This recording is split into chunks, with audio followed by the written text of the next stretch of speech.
వీరి పేరు సత్యవతి. భీమవరం దగ్గర కలిదిండి నుంచి ఇక్కడ తాడేపల్లిగూడెం తైలాభిషేకానికి వచ్చారు.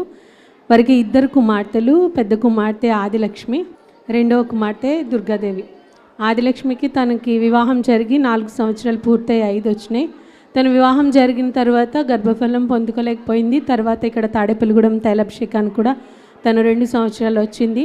తనకి వివాహం జరిగిన 2 సంవత్సరాలకి వారి చెల్లెలు దుర్గాదేవికి కూడా వివాహం చేయడం జరిగింది. తను వివాహం అయిన తర్వాత గర్భిణీ అయింది, కానీ అబార్షన్ అయిపోయినప్పుడు వీరిరువురు కూడా ఇక్కడ ప్రార్థనా శక్తి తైలాభిషేకానికి వస్తూ ఉండేవారు. పెద్ద కుమార్తె తాడేపల్లిగూడెం వచ్చింది, చిన్న ఆమె వారు అత్తవారింటి దగ్గరికి భీమవరం తైలాభిషేకానికి వెళ్ళారు.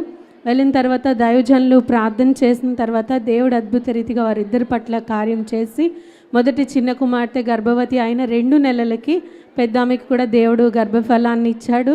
ఇద్దరికి దేవుడు చక్కటి చిన్నామకి కుమారుడు పుట్టాడు, పెద్ద కుమార్తెకి కుమార్తె పుట్టింది.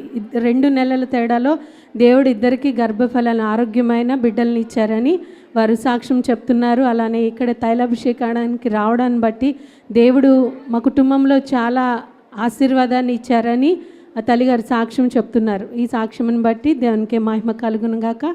ఈ సాక్ష్యం దేవుడు దీవించును గాక.